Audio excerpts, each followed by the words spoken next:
कथन को स्पष्ट करने के लिए हम स्थान स्थान पर कुछ चिन्हों का प्रयोग करते हैं। इन चिन्हों को विराम चिन्ह कहते हैं। उचित विराम चिन्हों के द्वारा हमारी विचार अभिव्यक्ति सहज ग्राह्य हो जाती है। जैसे मुझे तुमसे कुछ लेना है, सामान्य कथन। मुझे तुमसे क्या लेना है, प्रश्नवाचक। ओहो, मुझे तुमसे कुछ लेना है, आश्चर्य सूचक। मात्र एक चिन्ह के परिवर्तन से एक ही वाक्य के 3 अलग अलग अर्थ और भाव हो गए। इसलिए विराम चिन्हों का प्रयोग करते समय हमें सावधानी से काम लेना चाहिए।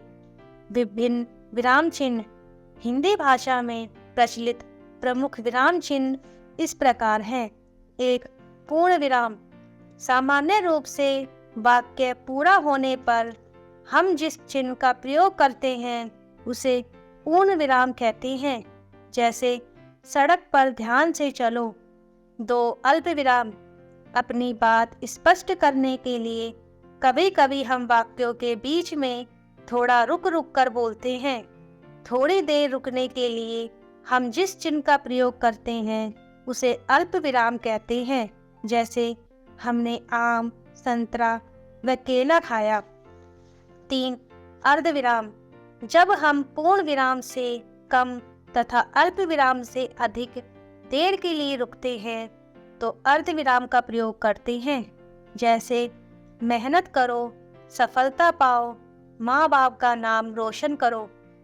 4. विषमयादिबोधक चिन्ह। मनोभावों को प्रकट करने के लिए लगाए गए चिन्ह विषमयादिबोधक चिन्ह कहलाते हैं। ये चिन्ह वाक्य के आरंभ में विषमयादिबोधक शब्दों के बाद लगते हैं। जैसे छी छी, यहाँ पर कितनी गंदगी है। 5. प्रश्नवाचक चिन्ह। क्या, कब, कैसे, किसे, कहाँ, कौन आदि शब्द प्रश्न पूछने के लिए प्रयोग किए जाते हैं। जिन वाक्यों में इन शब्दों का प्रयोग किया जाता है अथवा कोई प्रश्न पूछा जाता है उनके अंत में प्रश्नवाचक चिन्ह लगाया जाता है। जैसे कब तक प्रतीक्षा करते रहोगे। 6. उद्धरण चिन्ह। उद्धरण चिन्ह 2 प्रकार के होते हैं। इकेरा उद्धरण चिन्ह व दोहरा उद्धरण चिन्ह। किसी के उपनाम, रचना या पुस्तक के शीर्षक के साथ इकेरे चिन्ह तथा किसी व्यक्ति की बात को जो का त्यों रखने के लिए दोहरे उद्धरण चिन्ह का प्रयोग किया जाता है। जैसे बड़े घर की बेटी प्रेमचंद की एक रचना है। नेताजी ने कहा, तुम मुझे खून दो, मैं तुम्हें आज़ादी दूंगा। 7. योजक चिन्ह। शब्द युग्मों, पुनरुक्त शब्दों, सामासिक पदों तथा तुलनावाचक शब्दों के मध्य प्रयुक्त चिन्ह योजक चिन्ह कहलाता है। जैसे रात दिन, बार बार, जीवन मरण, छोटा सा घर। 8. निर्देशक चिन्ह।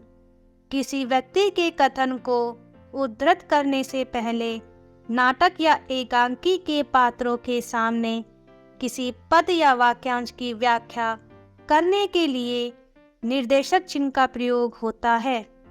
जैसे संज्ञा के 3 भेद हैं, व्यक्तिवाचक, जातिवाचक, भाववाचक। 9. विवरण चिन्ह। किसी बात का विवरण देने के लिए विवरण चिन्ह का प्रयोग किया जाता है। जैसे संबंध बोधकों के भेद इस प्रकार हैं। 10. लाघव चिन्ह। किसी शब्द को संक्षिप्त रूप में लिखने के लिए जिस चिन्ह का प्रयोग किया जाता है उसे लाघव चिन्ह कहते हैं। जैसे डॉक्टर शर्मा, पंडित नेहरू। ग्रह, प्र, उ। 11. कोष्टक चिन्ह। किसी शब्द का अर्थ, रंगमंचीय संकेत अथवा क्रम को व्यक्त करने के लिए कोष्टक चिन्हों का प्रयोग किया जाता है। जैसे भय, डर, सैनिक, डरते हुए। कै, ख, ग। आओ महत्वपूर्ण बिंदुओं को दोहराएं। लिखते समय रुकने के लिए प्रयुक्त चिन्ह विराम चिन्ह कहलाते हैं। प्रमुख विराम चिन्ह है पूर्ण विराम, अल्प विराम, अर्ध विराम, विस्मयादिबोधक चिन्ह, प्रश्नवाचक चिन्ह, उद्धरण चिन्ह, योजक चिन्ह, निर्देशक चिन्ह, विवरण चिन्ह, लाघव चिन्ह तथा कोष्टक चिन्ह।